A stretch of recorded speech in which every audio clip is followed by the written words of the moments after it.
Welcome back to the lecture series of construction planning. Students, this is our last session of construction planning. There are only 3 theories remaining.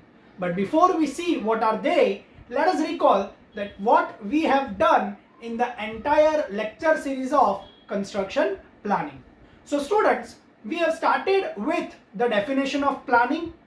Then we have seen types of project plan. After that, we have studied about work breakdown structure. Then how to draw the work breakdown structure. Once we have learned about work breakdown structure, we have studied about project management technique, mainly two types of technique, conventional and network. In conventional, we have covered bar chart method and milestone chart method.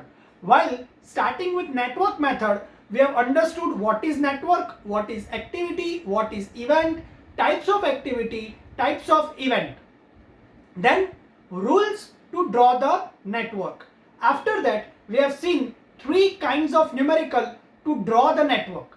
In that, we have covered up the topic of dummy activity, use of dummy activity. Once we have learned about how to draw the network, then we have started about CPM method.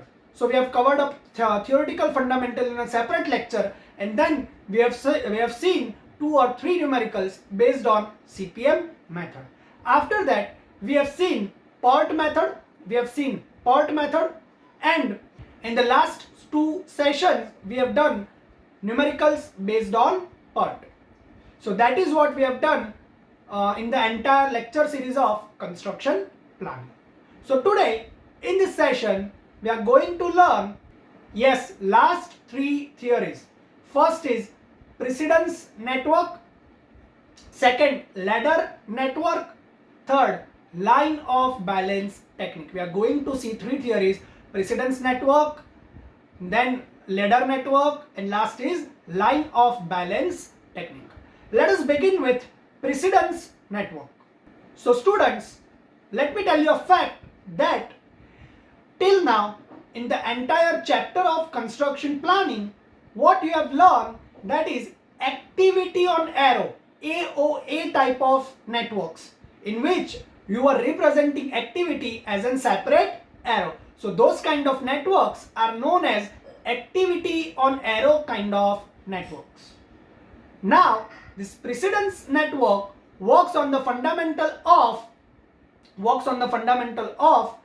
activity on node, that is known as AON type of technique, in which so what happens in AOA, you represent the activities as arrow and circle as event.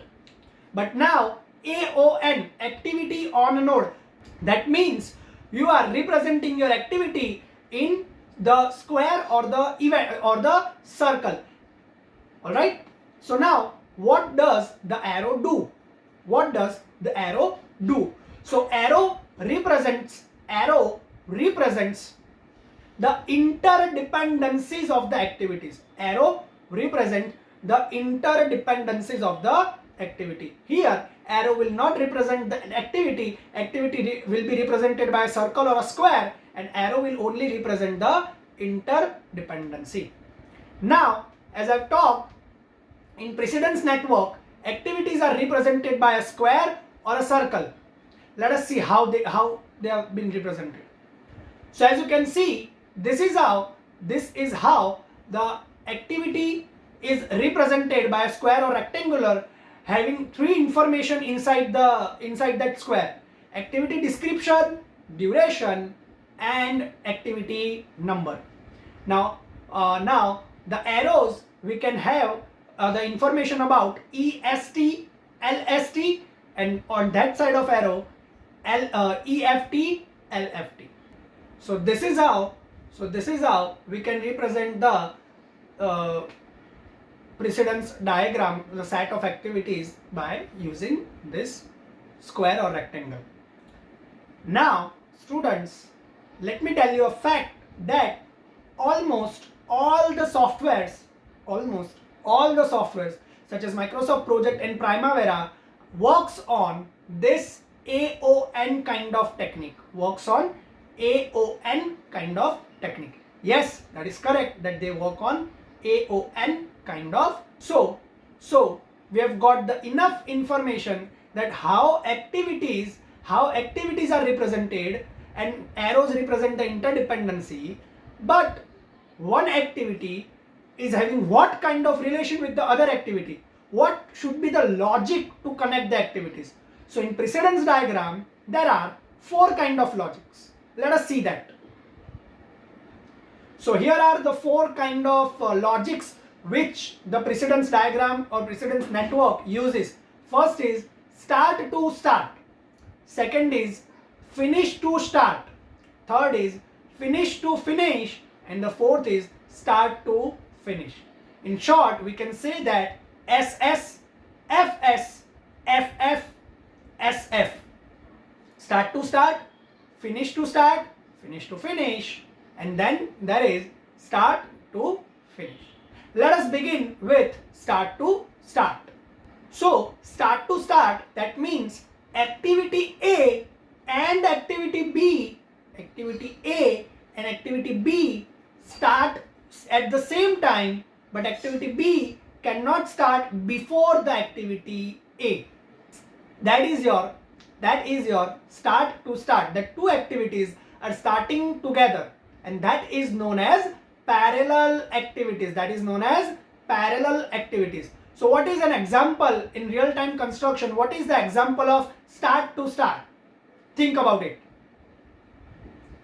The example of start to start is barrication of the plot and site clearance or excavation. Those activity can be started together. Apart from that, you can have the example of that 4th floor RCC work is started, and now ground floor brickwork has been started. They can be started parallelly, but you have to wait until 3 slabs have been completed. So this kind of start to start functionalities are known as with time lag. Let us see first start to start, the relationship between A and B of start to start. So here is the relationship between start to start.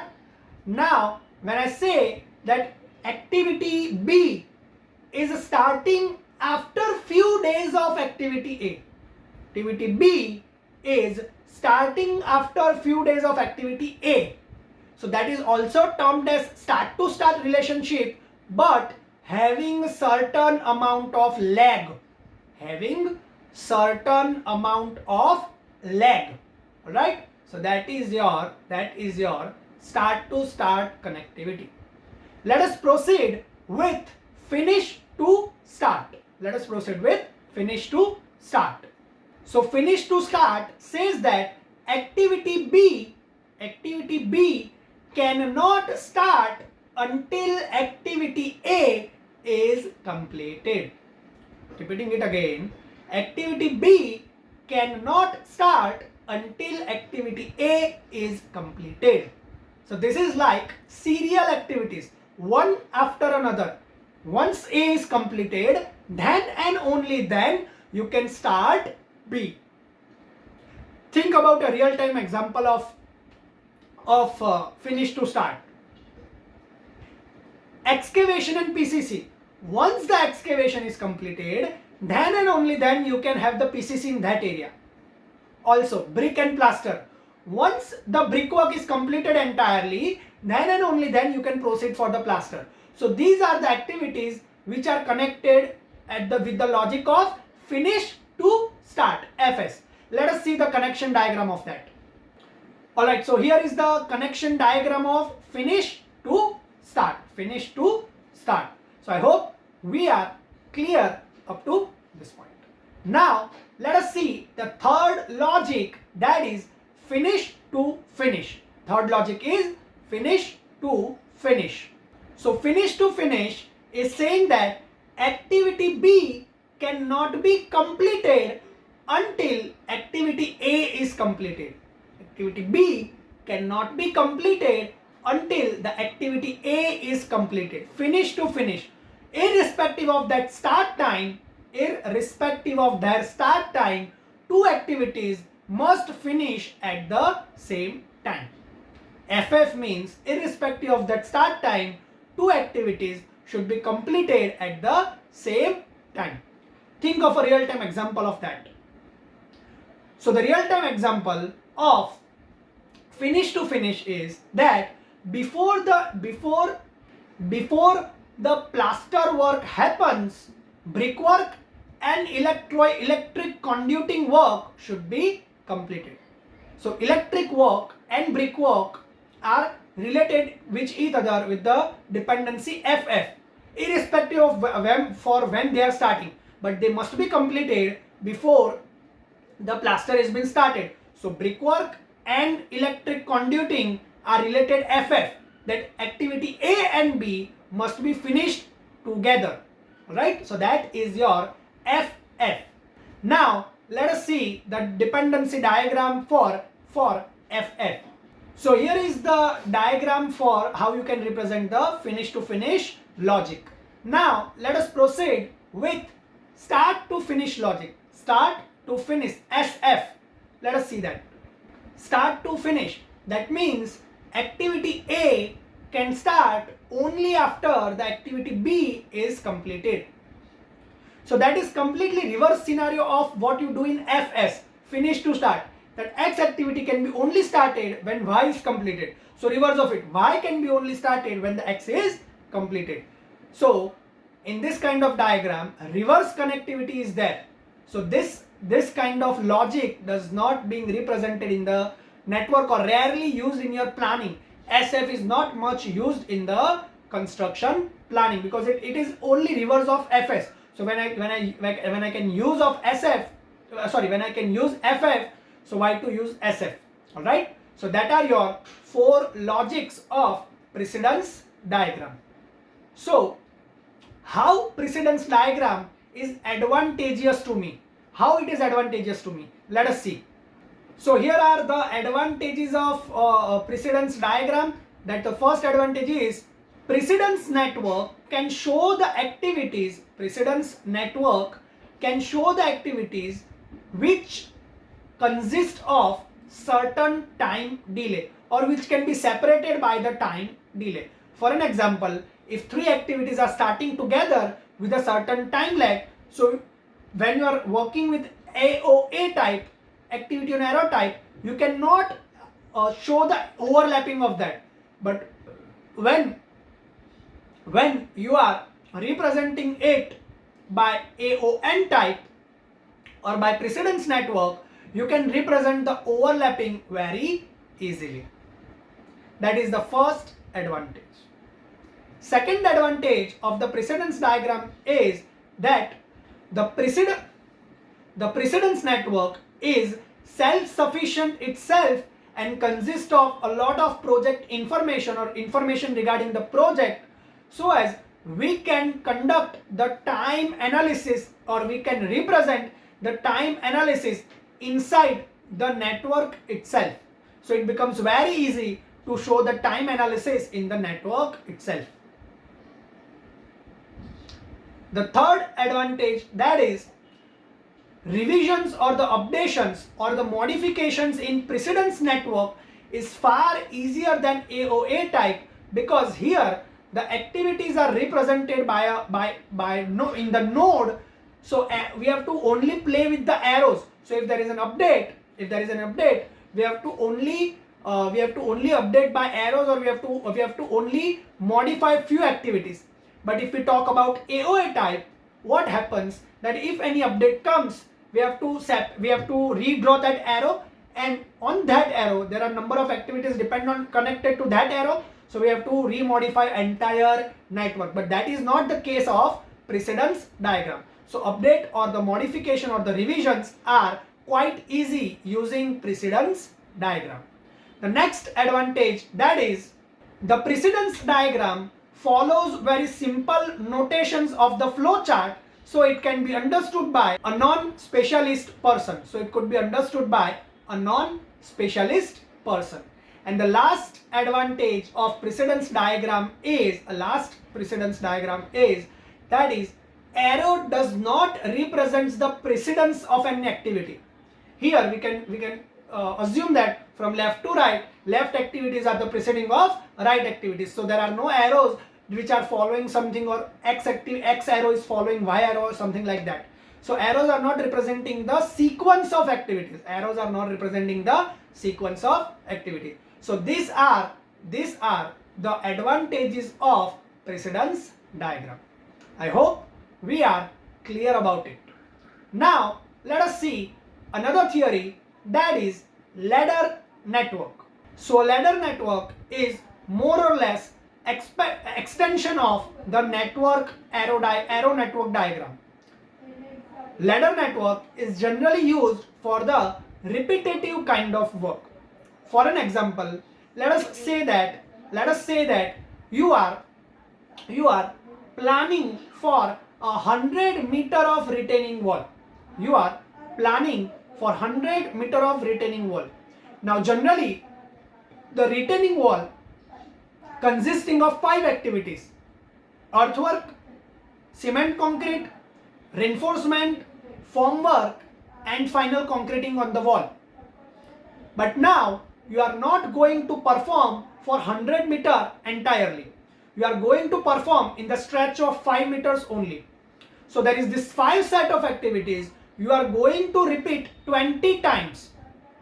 Focus on the word students, again, that you are performing a 100-meter retaining wall. But that retaining wall you are not going to complete in one stretch.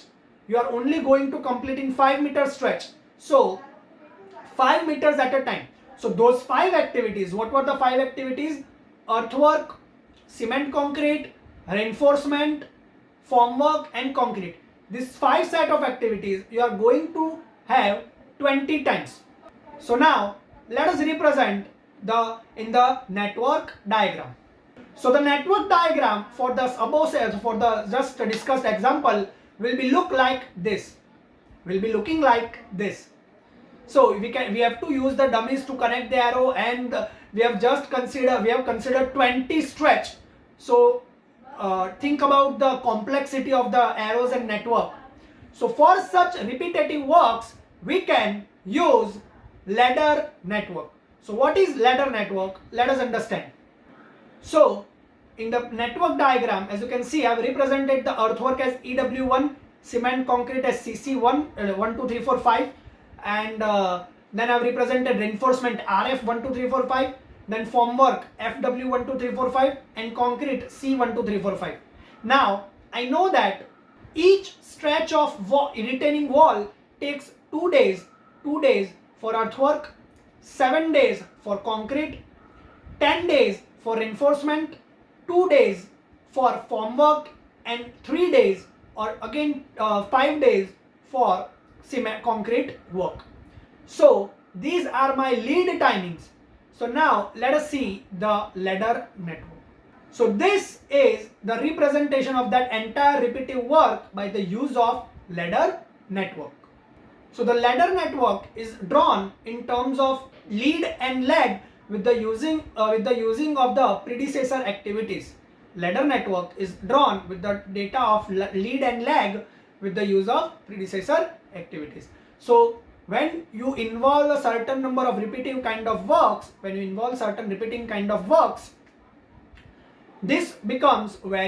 ladder network becomes very easy. The representation becomes very easy. So that is your ladder network. I hope we are clear up to this point. Now let us see the last theory of the chapter, that is line of balance technique. What is it? Let us see. So the line of balance technique is a planning technique which is being used for repetitive kind of works. The basis of this technique is to identify the resources or identify the time taken by the resources to complete each stage of activity or each operation of the project so as it does not interfere the next stage of the activity. Students, this method focuses on time taken by the resources. The method is trying to say that check that what you are planning or what activity you are going to perform in your project, to perform that activity, is your resource available or is your resource fully free to perform that activity? For an example, I have purchased a tower crane for a multi-storied building. Now, my planning says that when the slab work is happening on the 12th floor, so that tower crane will supply the reinforcement to that 12th floor and concrete as well. So generally what happens, when a certain portion of slab is ready, we can pour concrete. But now there is only one tower crane. Either it could supply reinforcement, either it could supply concrete. So now when you are planning, you need to see that when you are connecting these two activities, does your resource free or resource available? If not, then you need to provide certain buffer. Let us see an example of line of balance technique. So as you can see, I have represented a line of balance, or I have represented a planning of a network consisting of 3 activities, such as foundation, which is consisting of 7 days, then cement concrete 3 days, and then foundation work 15 days. So now that is my real time planning. But now I have to think that how much time a resource will take to complete these activities, and I need to provide buffer.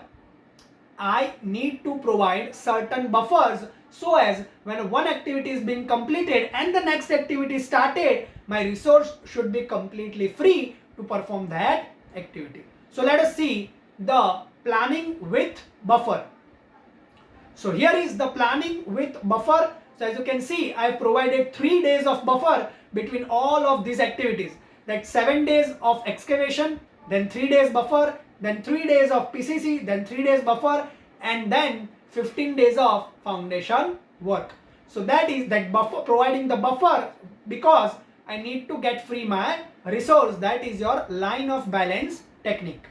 Now this activities which we are performing for X number of blocks or 5 number of blocks in a building, we are constructing a 5 building. So this set of activities we are performing for each 5 activities. So what is your planning? That once that excavation is completed of A building, then when you reach to the ground level, then excavation of B will be started. When you reach the ground level of B, then excavation of C will be started. So let us draw a graph of number of buildings to time in days. So let us draw a graph. So here is the graphical representation of your line of balance technique, that from day 0 the excavation is started for first building, then second building, then third building. For a single building it is taking 7 days. And then it is being completed. Now the next activity should be started just after that, but there is buffer. So I have represented buffer and the next activity. So that is how line of balance technique works. So now this is just a small example. Now in real time, what is the step-by-step process for applying LOB? Let us see. So the step-by-step process is of 3 steps. First, prepare the logic diagram, then calculate the time taken by the resource to complete the activities, then add suitable buffers, and then schedule then you can plan your LOB schedule, or you can plan the LOB diagram. So that is your step-by-step process we are using line of balance technique. So this is it. That was all about in today's session. In case of any query or doubt, you can always contact me on my mail or my number.